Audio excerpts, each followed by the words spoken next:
রাধে রাধে বন্ধুরা, কেমন আছেন? আশা করি ভালো আছেন। আমিও ভালো আছি। চলুন আজকের ভিডিওতে আপনাদের সঙ্গে শেয়ার করছি অ্যাঙ্কেল প্যান্টে কিভাবে এলাস্টিক লাগাতে হয় আর পকেট লাগাতে হয়। তো এখানে আমি নিয়ে নিচ্ছি ফ্রন্ট পার্ট আর ব্যাক পার্ট কাটিং করে নিয়েছি, আগেই সেটা দেখালাম না। আর এই যে আসনগুলো আমি কিন্তু সেলাই করে নিয়েছি, দেখুন দুইটা আসনই আমি সেলাই করে নিয়েছি। আর সাইডে কিন্তু এরকম খোলাই আছে আমার, তো সাইড খোলাই থাকবে। আর কিভাবে কাটিং করতে হয় সেটা যদি না জানেন, অবশ্যই আমি ভিডিও দেব, সেই ভিডিওতে দেখে নেবেন। তো আমি ফ্রন্ট পার্টে গিয়ে পকেটটা লাগাবো। তো পকেটের জন্য কাপড় নিয়েছি 15 ইঞ্চি লম্বা, দেখিয়ে দিচ্ছি দেখুন মাপ করে। 15 ইঞ্চি লম্বা নিয়েছি, 7 ইঞ্চি চওড়া নিয়েছি। তবে আপনারা কম বেশি করে নিতেই পারেন যদি কাপড়ের সেই রকম প্রবলেম হয়, তবে কম নিলে ভালো লাগবে না। এটাই কিন্তু পারফেক্ট একটা মাপ আমার মনে হয়। তো এখানে 2 ইঞ্চি লম্বা নিয়েছিলাম, বেশি নিয়েছিলাম প্যান্টের থেকে, যেটা ঝুল তার থেকে, কেননা এখানে আমার ইলাস্টিক সেট করতে হবে তার জন্য। ইলাস্টিক মানে গার্ডার, একটা মোটা গার্ডার, সে তো জানেনই আপনারা, তবে ওটার আর কি নাম আছে আমি জানি না, আমি ইলাস্টিক নামেই জানি। তো দেখুন আমার এই পকেটের কাপড়টা কিন্তু এই যে 1 ইঞ্চিতে আমার ইলাস্টিক বসবে, দেখিয়ে দিচ্ছি। তারপরে কিন্তু আমার এই কাপড়টা মানে পকেটের কাপড়টা রাখবো এই 1 ইঞ্চির মধ্যে, যেটা আমার মানে ইলাস্টিকটা সেট হবে। তো সেখানে এই দাগ দিয়ে নিয়েছি, এই দাগ বরাবর কিন্তু দাগের উপরে উপরে এই যে এইভাবে ইলাস্টিক বসবে, আর এর উপরে উপরেই আমার ওই পকেটের কাপড়টাও কিন্তু উঠে থাকবে, এই দেখিয়ে দিলাম। তো এইভাবে আমি রাখবো। তারও কিন্তু 2 ইঞ্চি নিচ থেকে এই যে এই দাগ দিচ্ছি, এই দাগের 2 ইঞ্চি নিচ থেকে দেখুন, আবারও দেখিয়ে দিচ্ছি, 2 ইঞ্চি নিচ থেকে কিন্তু আমি পকেটের মার্ক করতেছি, যে এইখান থেকে আমি এটা পকেটের একটা ফাড়া রাখবো, যেখানে আমার হাত ঢুকে যাবে ইজিলি। তো আপনারা হাতের মাপ করেই নেবেন। আমি এখানে নর্মাল একটা প্যান্ট করছি, খুব একটা হেলদি না।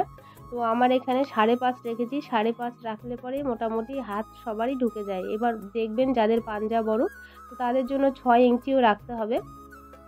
তো আমার যাই হোক এই মাপই হয়ে যাবে। তো 1/2 ইঞ্চি একটা মার্জিন করে নিয়েছি, দাগ টেনে মানে মার্জিন করে নিয়েছি, সেখানে আমি সেলাই দিচ্ছি দাগে দাগে। দেখুন দুটো কাপড়, যেটা প্যান্টের কাপড় সেইটা আর ওই পকেটের কাপড়টা ধরে কিন্তু আমি সেলাইটা দিয়ে নিচ্ছি।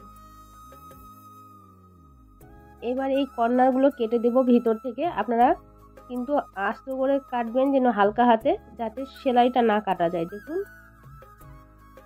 এবার আমি উল্টে নেব। উল্টে নেওয়ার আগে একটা চাপ সেলাই দিয়ে নিচ্ছি, মার্জিনের দিকে কিন্তু চাপ সেলাইটা দিতে হয়, সেটা কিন্তু মাথায় রাখবেন, সব কিছুতেই মার্জিনের দিকে চাপ সেলাই দিতে হয়। তো এবার আমি মানে পকেটের কাপড়টা ভেতর দিকে উল্টে দিয়ে একটা ফিনিশিং চাপ সেলাই দিয়ে দিচ্ছি। ভালো করে একটু খেয়াল করবেন, আপনারাও পারবেন। যারা পকেট লাগাতে অসুবিধা হচ্ছে, একদমই বুঝতে পারছেন না, তো এই ভিডিওটা তাদের জন্য। দেখুন ইজিলি আমার হাত কিন্তু মানে ওখানে সেট হয়ে যাচ্ছে, মানে বসে যাচ্ছে। তো যাই হোক আমি এখানে যেটা অর্ধেক কাপড় এক্সট্রা ছিল আরও, তো সেই কাপড়টা ডবল করে দিলাম, দিয়ে এইভাবে আমি একটা পকেটের শেপ দেবো। তো পকেটের শেপ আমি সেই রকম দিচ্ছি না, এখানে হালকা করে একটু কর্নারগুলো গোল করে দিলাম। তো আপনারা চাইলে অন্য কোনো শেপ দিতেই পারেন, আমার মনে হয় এটাই যথেষ্ট, এটার কোনো আর শেপ দরকার ছিল না, তার জন্য আমি আর দিলাম না। তো এখানে আমি ডবল সেলাই দিয়ে নিয়েছি পকেটে, তো আপনারাও দিয়ে নেবেন। আর এই যে দাগ দিয়েছিলাম যেটা ইলাস্টিক লাগানো, সেইখানে আমি এই পকেটের কাপড়টা সেট করে দিলাম। আর দেখুন আমার ইজিলি একদম পকেট রেডি হয়ে গেল। তো যাই হোক, তো এবার আমি কি করব, এর উপরে যেটা আমার ব্যাক পার্ট ছিল, তো ব্যাক পার্টের কাপড়টা আমি এইভাবে বসিয়ে দেব।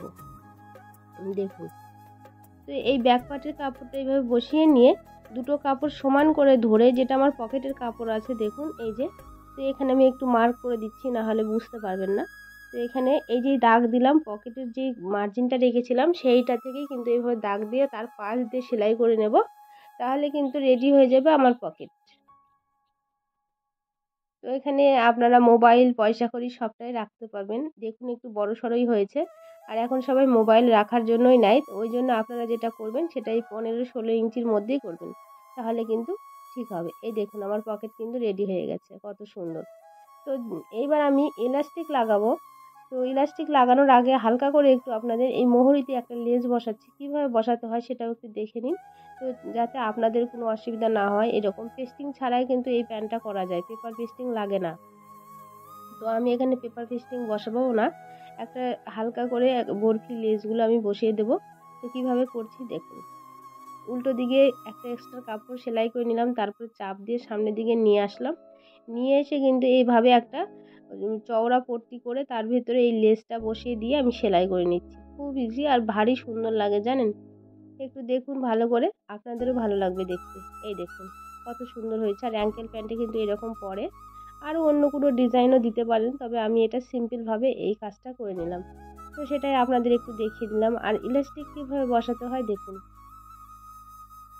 ইলাস্টিক আমি ভেতরে সেট করে নিলাম। তো নেওয়ার আগে ভেতরে নিয়ে আমি এখানে একটা পিন করে নিলাম, পিন আপ করে নিলাম। তারপর থেকে ঠিক ইলাস্টিকের পাশ দিয়ে আমি কিন্তু সেলাই দিয়ে নিচ্ছি। তো দেখুন ইলাস্টিক যেখানে আছে ঠিক সেখান থেকে সেলাই দিয়ে নিচ্ছি। আর 2 ইঞ্চি কাপড় কিন্তু আমি যতটা নিয়েছিলাম ততটাই কিন্তু এভাবে মুড়িয়ে সেলাই করে নেব, নয়তো বা প্যান্ট ছোট বা বড় হয়ে যাবে। আর এখানে এসে আমার যেহেতু ইলাস্টিকটা ছোট হয়ে যাচ্ছে, তো আমি এখানে একটা সেফটি পিন লক করে নিলাম। তারপরে পাশ দিয়ে সেলাই করে নিয়ে সেফটি যেখানে আমার শেষ হয়ে গেছে, তো সেখান থেকে আবার এইভাবে বের করে নিয়ে আসলাম ইলাস্টিকটা। নিয়ে আসার পরে দুটো মাথা সেলাই করে সেট করে নেব। তারপরে সেলাই দিয়ে যেটা ফাঁকা জায়গা রেখেছি সেই ফাঁকা জায়গাটাতে সেলাই দিয়ে এটা কিন্তু কভার করে নেব। এই দেখুন এখন সেলাই দিয়ে এই জায়গাটুকু কভার করে নেব। নেওয়ার পরে ইলাস্টিকটা টেনে টুনে ঠিক করে নিয়ে একটা এবার সেলাই দিব আর একটা, এবার ইলাস্টিকের উপরেই সেলাইটা পড়বে কিন্তু। তো এই সেলাইটা টেনে টেনে দিতে হবে, দিলেই কিন্তু আমার রেডি হয়ে যাবে। তো দেখুন ভারী সুন্দর হয়ে যাবে একদম, দেখতে থাকো। এই দেখুন। আর ভিডিওটা কেমন লাগলো জানাতে ভুলবেন না। আর যদি ভালো লাগে, হেল্পফুল হন কিছুটা হলেও, অবশ্যই আমার ভিডিওতে একটা লাইক করে দিবেন প্লিজ। আর আমার চ্যানেলটাকে একটা সাবস্ক্রাইব করে আমার পাশে থাকবেন। আর ফেসবুক থেকে দেখে থাকলে আমার চ্যানেলটিকে একটা ফলো দিয়ে দেবেন। আর নতুন নতুন ভিডিও নিয়ে হাজির হয়ে যাব। দেখা হবে পরে কোনো ভিডিওতে। টাটা, ভালো থাকবেন।